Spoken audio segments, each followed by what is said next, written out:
तो नमस्कार साथियों, आज फिर से आपका स्वागत है हमारी इस द्रोणा पीसीएस यूट्यूब चैनल के ऊपर। और आज हम बात कर रहे हैं किसकी? संसद की। किसकी बात करेंगे हम? संसद।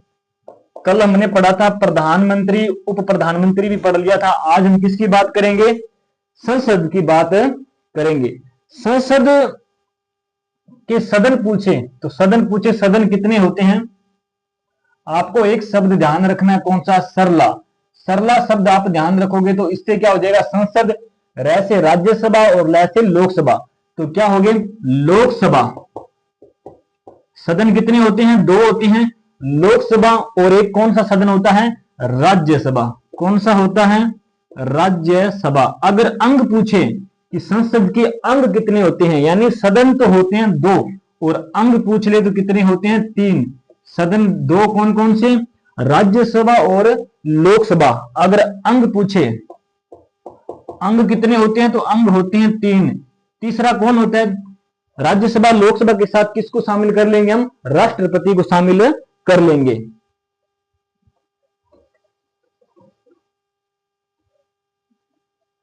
तो 79 में किसकी बात की गई है? संसद की बात की गई है।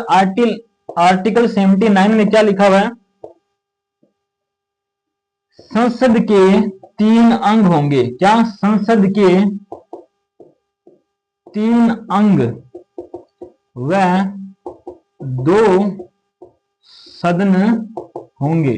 कितने होंगे? आर्टिकल 79 में क्या लिखा हुआ है? संसद के तीन अंग होंगे और सदन कितने होंगे? दो होंगे। जो कौन कौन से? लोकसभा और राज्यसभा। ठीक है। और अंग पूछे तो एक कौन सा शामिल करना है आपको? राष्ट्रपति इसके अंदर शामिल करना है। कौन करना है?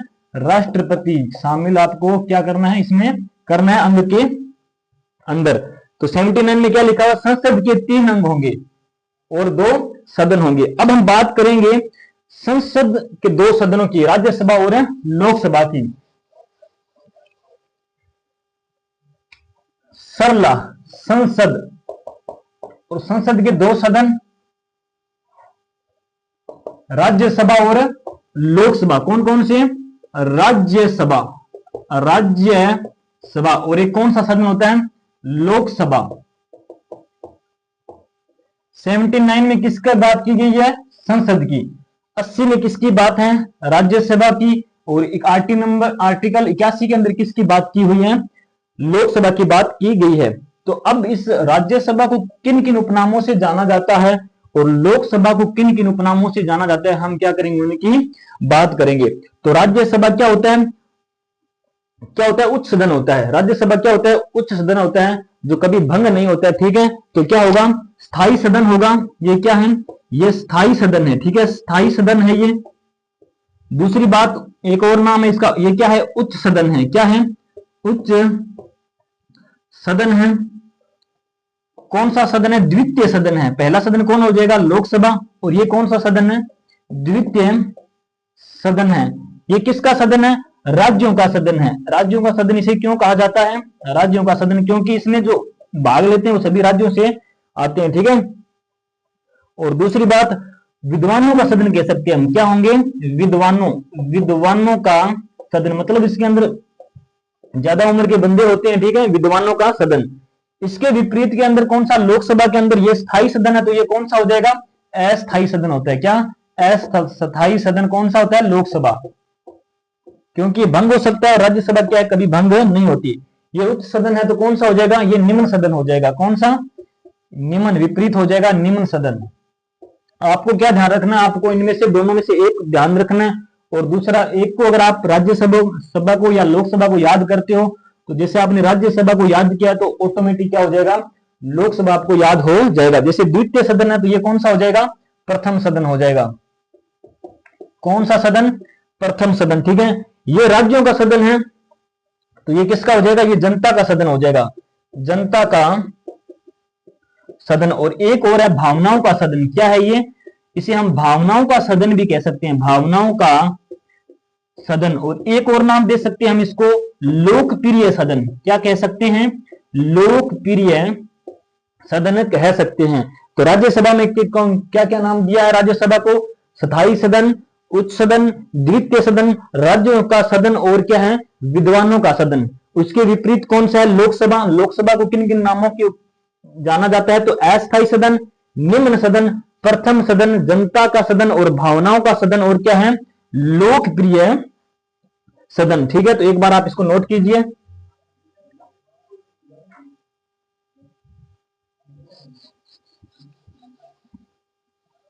उसके बाद में दोस्तों हम बात करेंगे कि राज्यसभा और लोकसभा। राज्यसभा के अंदर अधिकतम कितने सदस्य हो सकते हैं? इसके अंदर जो अधिकतम सदस्य हैं, अधिकतम सदस्यों की बात करूं तो इसमें अधिकतम सदस्य हो सकते हैं कितने? 250। और इसके अंदर जो अधिकतम सदस्य हो सकते हैं 552। कितने अधिकतम सदस्य कितने हो सकते हैं? 552। ठीक है, 552। वर्तमान में बात करूं तो क्या है? राज्यसभा के अंदर कितने हैं? वर्तमान में कितने हैं? 245 है। कितने हैं? 245 है।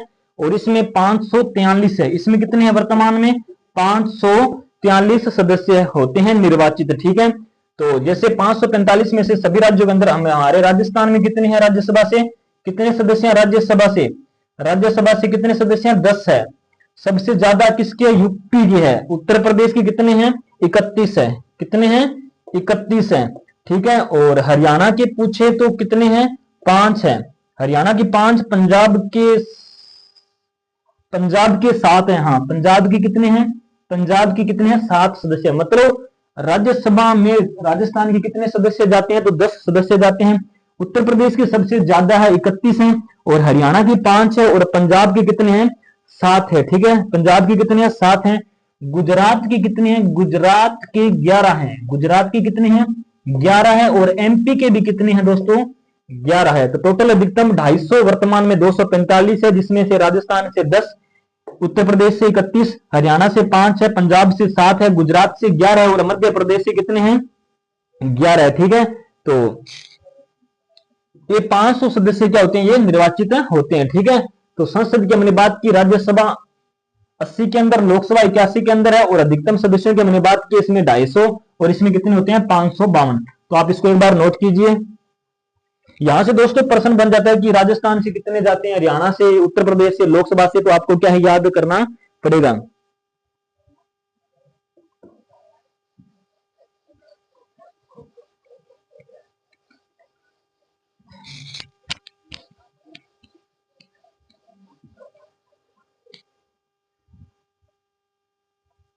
नोट लगा के एक बात आप ध्यान रखना, नोट राज्यसभा के अंदर, राज्यसभा में क्या है? राज्यसभा में क्या?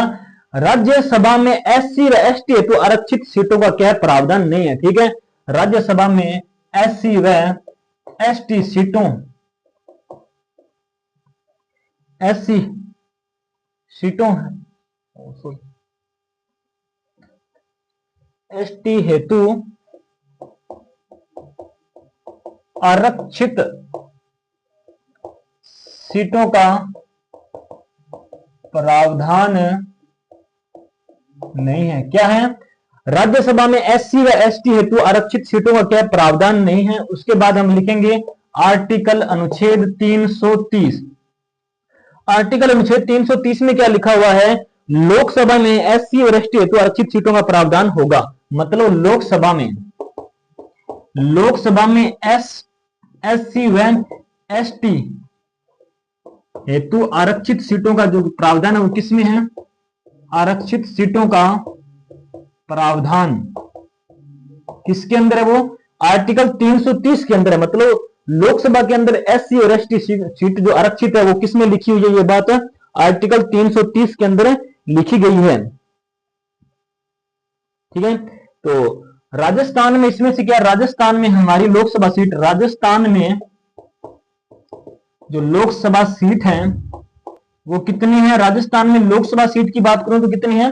25 है। जिसके अंदर आरक्षित सीटों की बात करूं तो एससी सीट की बात करूं तो एससी की सीट 4 आरक्षित है, और एसटी की बात करूं तो 3 आरक्षित है। कितनी आरक्षित सीट है? 3 आरक्षित सीट है। मतलब हमारी लोकसभा से राजस्थान से कितनी सीट है?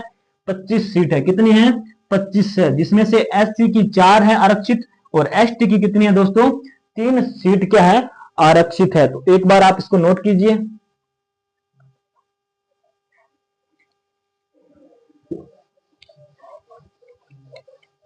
उसके बाद हम दोस्तों बात करेंगे आर्टिकल नंबर 331, अनुच्छेद 331।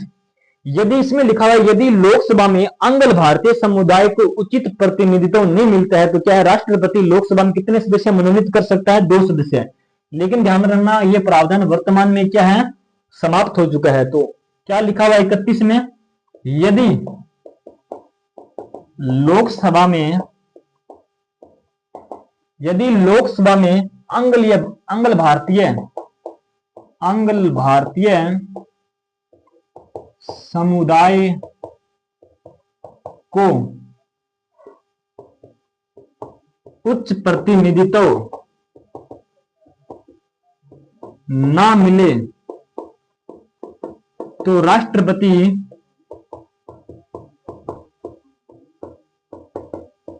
लोकसभा में 2 सदस्य मनोनीत कर सकता है। ठीक है, वर्तमान में क्या है, ये प्रावधान समाप्त कर दिया। वर्तमान में यह प्रावधान समाप्त है।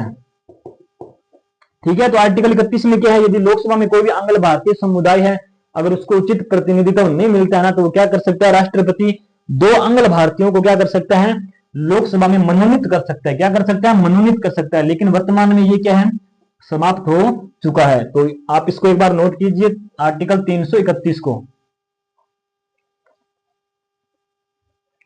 अब हम बात करेंगे कि संसद का सदस्य बनना है, अगर कोई भी संसद का सदस्य बनना चाहता है तो उसके लिए जो योग्यता होती है ना, कौन कौन सी योग्यता निर्धारित की गई है, उसकी हम बात करेंगे। तो लोक संसद का सदस्य बनने हेतु योग्यता क्या लिखना है आपको, संसद का सदस्य बनने हेतु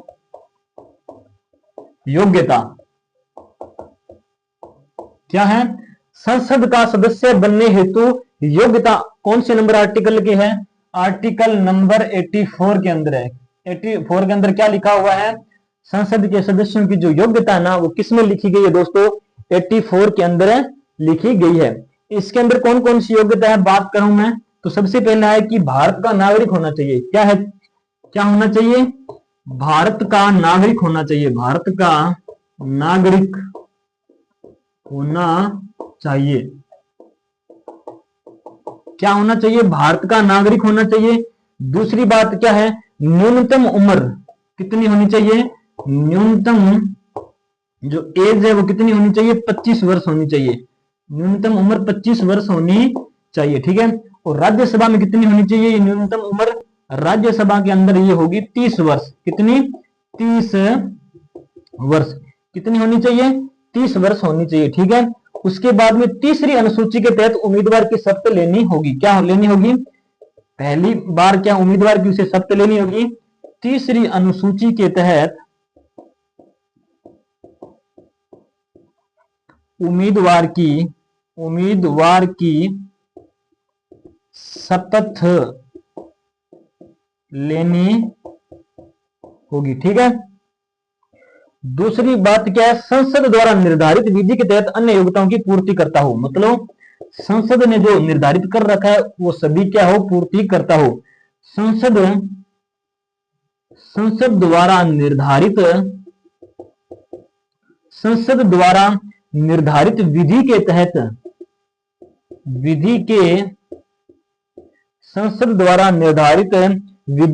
तहत अन्य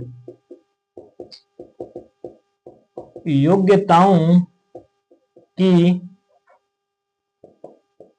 पूर्ति करता हो। क्या हो, अन्य योग्यताओं की क्या करता हो, पूर्ति करता हो। तो संसद का सदस्य बनने हेतु योग्यता कौन से नंबर आर्टिकल के अंदर है, 84। कौन से नंबर आर्टिकल के अंदर है, 84 में है। पहली क्या है, भारत का नागरिक होना चाहिए, सबसे मेन बात। दूसरी, कम से कम उम्र कितनी होनी चाहिए, अगर लोकसभा में जाना है तो 25 साल। अगर राज्यसभा से सदस्यता ग्रहण करनी है तो कितनी उम्र होनी चाहिए, 30 साल। ठीक है, फिर तीसरी अनुसूची के तहत उम्मीदवार की शपथ लेनी होगी। जब वो उम्मीदवार मतलब कैंडिडेट खड़ा होगा तो कौन सी शपथ लेनी होगी, उसे पहले उम्मीदवार की शपथ लेनी होगी। और संसद द्वारा जितने भी नियम बना रखे उनका क्या करना होगा, पालन करना होगा। तो ये हमने किसकी बात की है, संसद का सदस्य बनने हेतु योग्यता। तो आप इसको एक बार नोट कीजिए।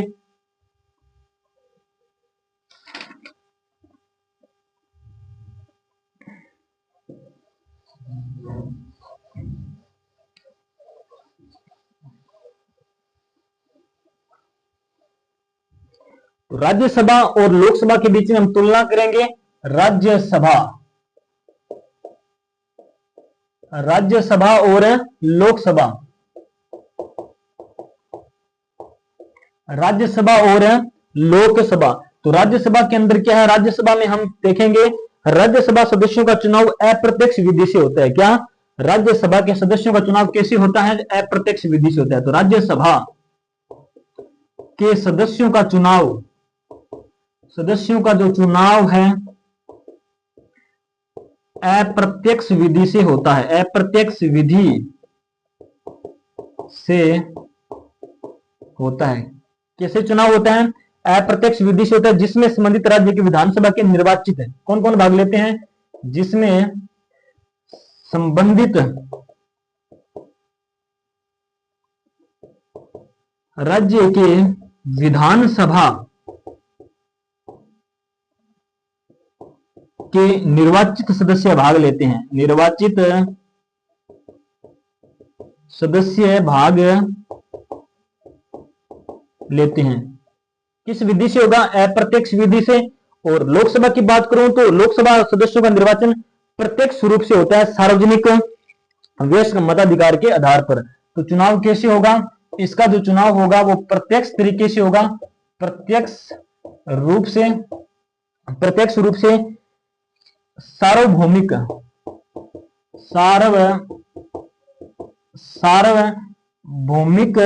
वयस्क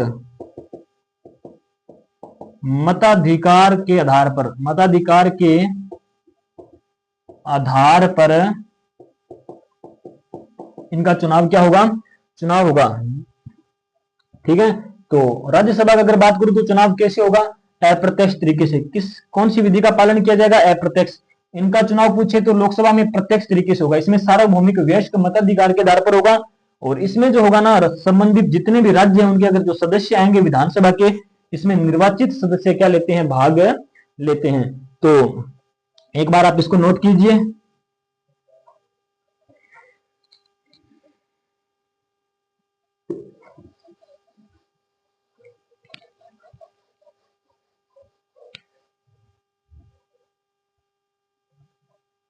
उसके बाद में राज्यसभा, एक और बात लिखेंगे, क्या है, राज्यसभा सदस्यों के निर्वाचन, राज्यसभा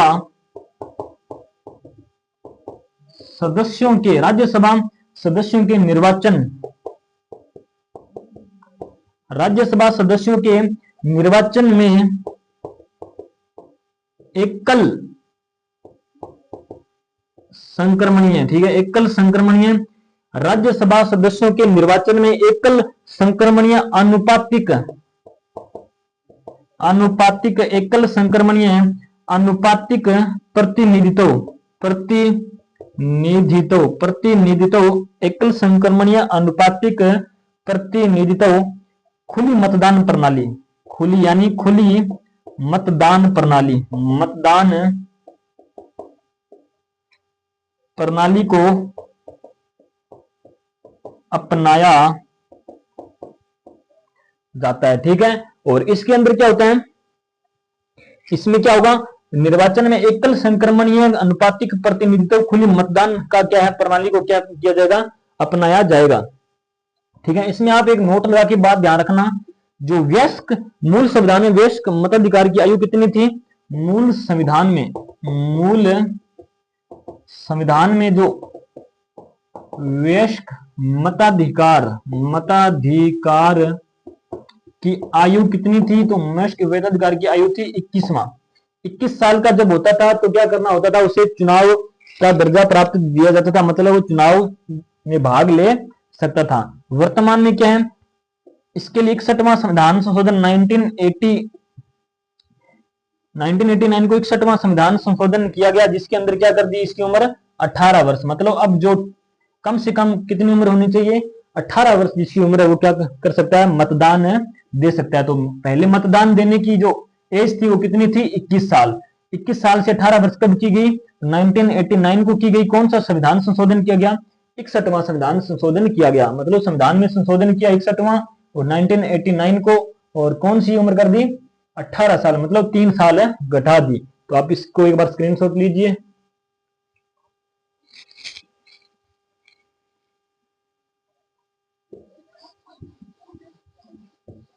अब हम इनके क्या कार्यकाल की बात करेंगे, किसकी, कार्यकाल।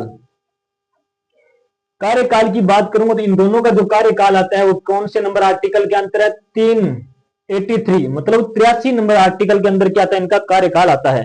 तो इसका कार्यकाल होता ही नहीं है, ये क्या है, राज्यसभा क्या है, ये स्थायी सदन है। राज्यसभा क्या है, स्थायी सदन है जो कभी भंग नहीं होती, ध्यान रखना, स्थायी सदन है। राज्यसभा क्या है, स्थायी सदन है जो कभी भंग नहीं होती है।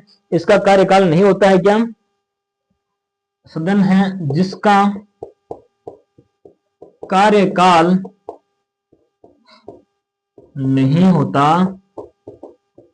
क्या है, जिसका कार्यकाल क्या है, नहीं होता है। लेकिन राज्यसभा के सदस्यों का कार्यकाल, जो राज्यसभा के जो सदस्य है ना, राज्यसभा के सदस्यों का कार्यकाल।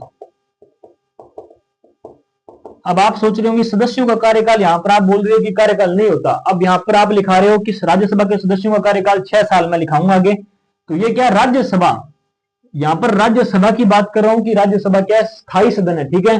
और यहां पर बात कर रहा हूं ना राज्यसभा के सदस्यों की बात। तो राज्यसभा का जो, राज्यसभा क्या स्थायी सदन है जो कभी भंग नहीं होती है, लेकिन राज्यसभा के अंदर जो सदस्य होते हैं ना उनका कार्यकाल होता है 6 साल। कितना होता है, 6 वर्ष होता है, 6 वर्ष होता है। कितना साल होता है, 6 वर्ष होता है। प्रति 2 वर्ष बाद, इसमें क्या है, प्रति 2 वर्ष बाद, प्रति 2 वर्ष, प्रति 2 वर्ष बाद 1/3 सदस्य, क्या, 1/3 सदस्य सेवानिवृत्त होते हैं, सेवानिवृत्त होते हैं। वह उनके स्थान पर, वह उनके स्थान पर नए सदस्य निर्वाचित होते हैं। अब ये समझो क्या है, मतलब राज्यसभा वो तो कभी भंग होगी नहीं, मतलब उसका कार्यकाल होगा ही नहीं, ठीक है, क्या कार्यकाल नहीं होगा। लेकिन राज्यसभा के अंदर जो सदस्य है ना, राज्यसभा के अंदर जो सदस्य है उनका कार्यकाल कितना साल होता है, 6 वर्ष का होता है, ठीक है।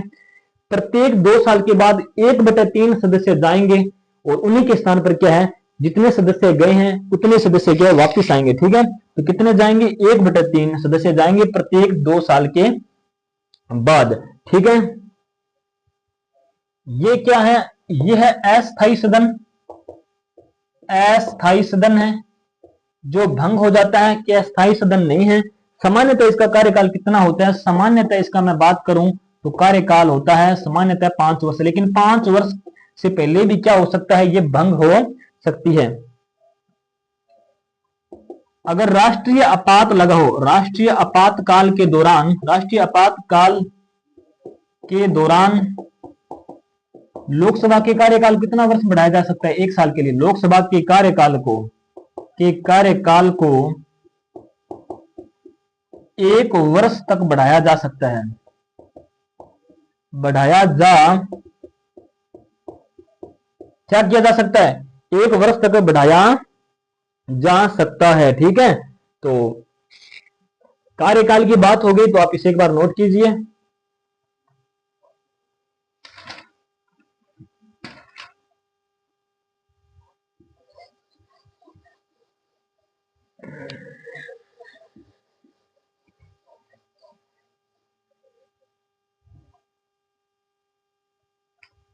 मैं बात करूं संसद के सदस्यों को शपथ कौन दिलाता है, शपथ की बात, इनके मंत्रियों को जो शपथ है वो 99 में लिखी गई है।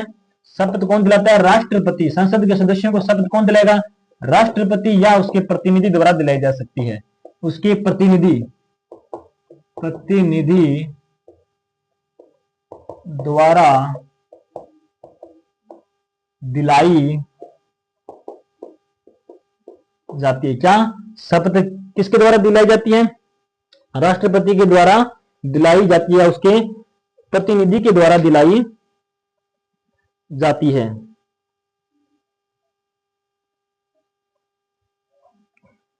तो इसको एक बार आप नोट कर लीजिए।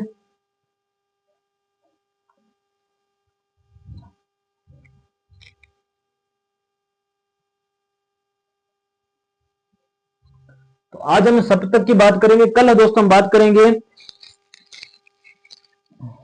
राज्यसभा के अंदर कौन कौन से, संसद के अंदर कौन, राज्यसभा और लोकसभा के अंदर कौन कौन से पद होते हैं, उनसे संबंधित क्या करेंगे हम कल बात करेंगे। तो तब तक के लिए राधे राधे, जय हिंद, जय भारत।